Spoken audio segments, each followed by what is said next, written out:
Welcome back to Histories and Mysteries Uncovered. I hope you're all doing well and are having a lovely day. In today's video we're going to be talking about the Winchester house. This house is unique with a sad background. I would love to visit the house. The architecture is different, not like your traditional Californian home, and we'll get into why throughout the video. But before we get started, go and grab yourself a big old coffee and hit that subscribe button. This humongous mansion is located on 525 South Winchester Boulevard, California, America, and is a massive tourist attraction.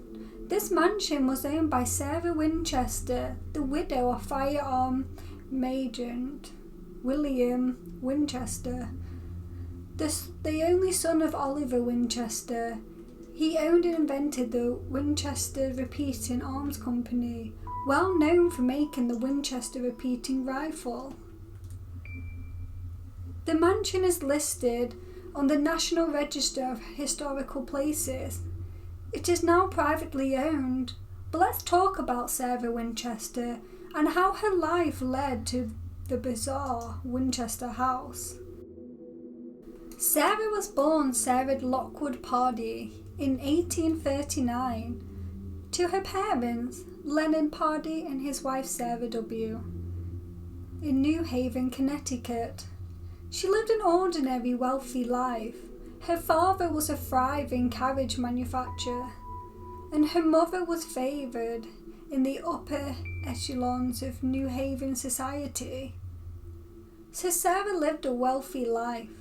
She enjoyed the luxuries her parents could provide for her. She was well educated and she could speak around 4 languages. She was entered into the Young Ladies Collegiate Institute at Yale College. When she was at marriage age, her parents had William all lined up to marry. So on the 30th of September 1862, they married in New Haven and had one child. He was born on the 15th of June 1866. She was a beautiful baby girl named Anna Pardee Winchester. But Anne sadly passed away on the 25th of July 1866, less than a month after she was born. She died of marasmus, which is a severe malnutrition characterized by energy deficiency. Most common in children, the body weight drops more than 62%. After this, they did not have any more children. Sarah's luck got worse when her father-in-law died in 1880 and her husband not long after in March 1881, both with tuberculosis. So TB is an infectious disease. This is usually caused by Mycobacterium tuberculosis bacteria, affecting the lungs with symptoms of chronic cough with blood-containing mucus, fever, night sweats and weight loss, and it was an airborne contaminator.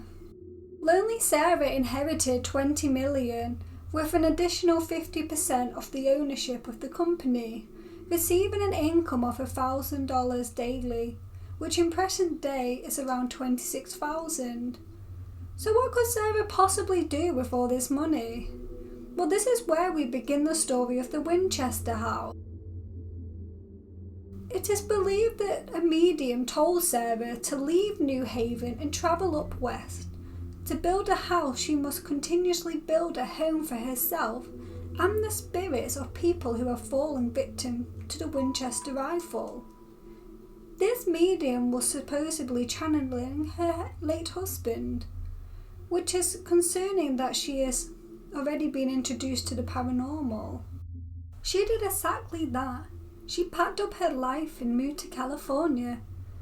At this time, as you can imagine, Sarah was depressed and needed to find a new hobby.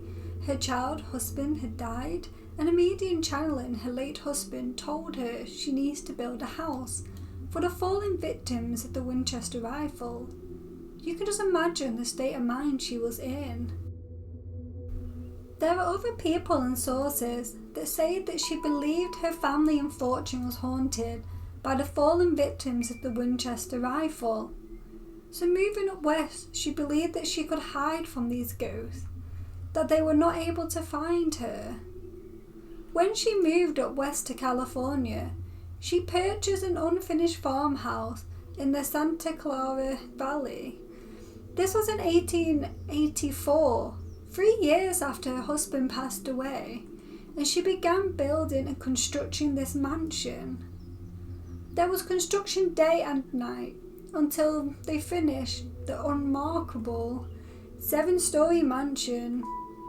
The mansion consisted of numerous oddities, such as doors and stairs that go nowhere, windows overlooking other rooms, and stairs with odd side raises. So it is believed she did this to trick the spirits and confuse them. Environmental psychologists have theorized that the odd layout itself contributes to the feeling of the house being haunted today. The mansion stood at 7 stories high until the earthquake in 1906. This did a lot of damage to the mansion, trapping Sarah in her room. They could only get her out using a crowbar. This terrified Sarah. I'm guessing it's added to her depression. She ripped down the top 3 damaged floors, leaving the mansion with 4 floors. To this day, it still remains as 4 floors. This did not stop her from building the mansion outwards instead of upwards. So how big was the Winchester mansion, you ask? Well, it had an estimated 161 rooms. These 161 rooms were 40 bedrooms and 2 ballrooms, with one of them being completed and one of them left unfinished. The mansion had over 10,000 panels of glass and 17 chimneys, 2 basement levels, and also 3 elevators. Huge, I know, right? It was the size of a hotel. The property was about 162 acres. It has now been reduced to 4.5 acres. Because Sarah had deteriorating arthritis, there was a special east-rise stairways installed so she could easily move around her home. The home only had 1 working toilet. This was just for Sarah. It is believed that all the other toilets were decoys to confuse the spirits. This is why she is supposed to have slept in a different room each night. So sadly, on the 5th of September 1922, Sarah Winchester passed away at the age of 83. Cause of death, cardiac arrest. All of her possessions went to her niece. She took what she wanted and privately auctioned off all the stuff she did not want. A service was held for Sarah in Palo Alto, California, and her remains laid at Alta Mesa Cemetery until they were transferred along with those of her sisters to New Haven, Connecticut. She was reunited with her husband and child and reburied next to them. The house had no mention in Sarah's will. The house was worthless because of the damage from the earthquake.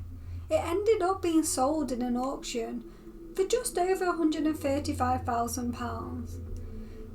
It was then leased out to John and Mamie Brown, who then bought the house in 1923, only 5 months after Sarah's death.